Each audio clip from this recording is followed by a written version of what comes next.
Իշխանությունը նպատակ է դրել արագացված կարգով ավարտին հասցնել Հայաստանի էլեկտրական ցանցեր ընկերության պետականացման գործընթացը։ Կառավարության վերջին նիստում Նիկոլ Փաշինյանը հայտարարեց, ՀՑ կարմիր գծերն անցել է, պետականացման գործընթացը պետք է արագ ու արդյունավետ իրականացնել, պնդելով, որ էլեկտրաէներգիայի մատակարարման խափանումները խնդիրներ են առաջացնում հատկապես խոշոր ներդրողների համար։ Օրինակ, երեք ես մասնակցում էի կոմպլեքս հիպերմոլի բացման արարողությանը եւ բացման արարողության ժամանակ հիպերմոլը հոսանքազրկվեց։ Պատկերացնում եք, մարդիկ $70 միլիոն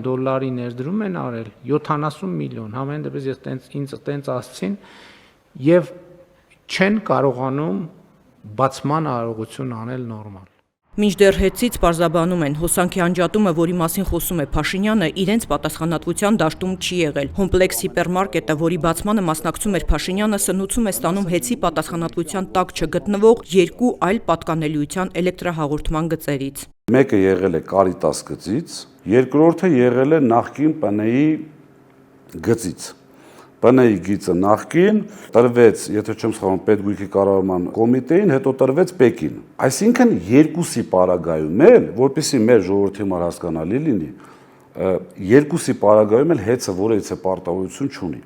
Այդուհանդերձ, հաշվի առնելով, որ այնտեղ կառավարության ղեկավարն էր, ՀԵՑ-ի աշխատակիցներն արագ արձագանքել են եւ օգնել վերականգնել էլեկտրաէներգիայի մատակարարումը, ասում է ՀԵՑ-ի գլխավոր տնօրենի պաշտոնակատարը։ Նրա խոսքով, այսպիսի դեպքեր հաճախ են լինում, երբ հոսանքի ցանկացած անջատում վերագրվում է ՀԵՑ-ին, սակայն ոչ միշտ են այդ դեպքերը ընկերության պատասխանատվության տիրույթում լինում։ Ինչ վերաբերում է էլեկտրաէներգիայի անջատումներից դժգոհություններին, դրանք հաճախ պլանային են լինում, որոնց մասին ընկերությունը նախապես իրազեկում է, իսկ պլանային անջատումներ չլինել չեն կարող, ասում է Դավիթ Ղազինյանը։ Ցանցում հսկայական ներդրումներ են կատարվում, հին մալուխները փոխարինվում են նորով ու այս ընթացքում անջատումներն անխուսափելի են։ Եթե կենտրոնով կամ արաբկիրով դուք շրջել եք, տեսել եք այդ դեղին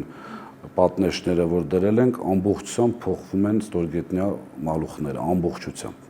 ու ընդհանրապես 0-ից է արվում։ Հիմա այդ անցումները կատարելու ժամանակ ուզես չուզես անջատում ես անում։ Գումարած դրան եղանակային պայմանները, չգիտեմ, այդ քամիները մեր համար, մեր օդային գծերի համար խայտարակություն են։ Քամիները, շոկը, ջուրը։ Ավելի շատ արագ կամ ավելի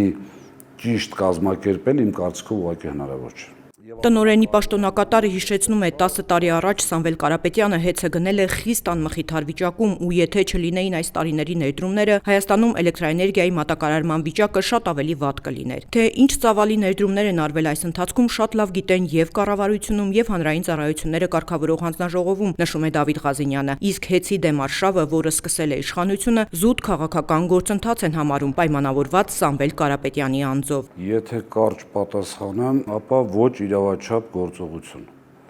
Իսկ եթե ավելի մի քիչ բացված, հիմքերը չկան ուղղակի, մեր ընկերությունը Հայաստանի Հանրապետության ամենամեծ ընկերություններից է եւ բնականաբար ունի լավ իրավաբանական թիմ,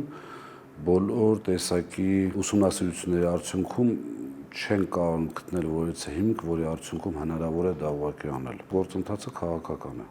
Մենք բոլոր իրավական ճանապարհներով, այդ թվում նաև միջազգային, բոլոր պայքարելու ենք։ Արդյոք կա այդ առնչությամբ հաղորդակցություն կամ քննարկում կառավարության եւ ՀԵՑ-ի միջև։ Բացարձակ որևէ քննարկում չկա, ոնց որ ցանկություն էլ չեմ նկատում, ճիշտ ասած։ Մենք չենք դիմի երկխոսության, որովհետեւ մենք ինիցիատորը չենք։ Նախաձեռնել եք ինչ-որ բան։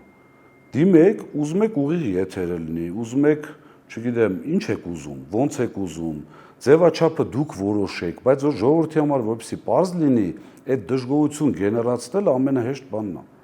Նամանավանդ պետական լծակներ ունենալու դեպքում, նամանավանդ որ այո կան խնդիրներ։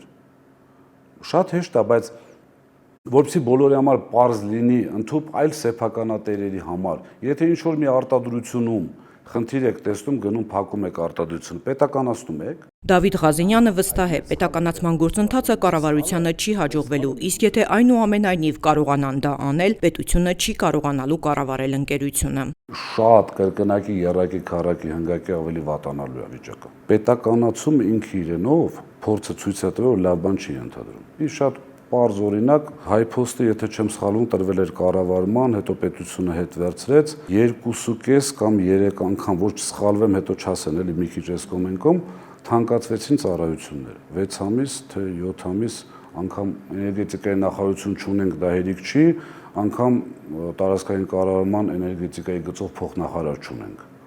Պետք է հետ կառավարենք։ Կառավարության նիստում Նիկոլ Փաշինյանը անդրադառնալով առևտրի կենտրոնի հոսանքազրկմանը չէր բացառել նաև դիտավորության հնարավորությունը։ Այստեղ երկու տարբերակ կա։ Իհարկե ես ասել մի տարբերակն է նա, որ հատուկ սաբոտաժ է արվել, մյուս տարբերակն է նա, որ համակարգը տեխնիկապես ի վիճակի չի։ ՀԵՑ-ի գլխավոր տնօրենի պաշտոնակատարը վարչապետին պատասխանում է Սամվել Կարապետյանի կալանավորումից հետո, ինչպես եւ դրանից առաջ էր, ՀԵՑ-ը աշխատում է իր առավելագույն ներուժով, որպեսզի երկրում հոսանքի մատակարարումը լինի անխափան։ Կարապետյանը լինելով պետական ամենամեծ մարդ, որևիցե պարագայում, որևիցե ձևով այս ամբողջ գործընթացը չի կապելու։ Այնտեղ սաբոտաժեր են հնչում, չգիտեմ ինչ են հնչում, միակ ոչ շահագրգիռ մարմինը կամ մարդը Կարապետյանի դեմքով մենք ենք, մեր ընկերությունն է, որ բացարձակ շահագրգիռ չի հոսանքազրկումներ առավել եւս սաբոտաժով։ Մեր ներդրումային ծրագիրը աշխատում է եւ աշխատելու է, քանի որ բազմաթիվ միջազգային ֆինանսական կազմակերպությունները մեզ վստահում են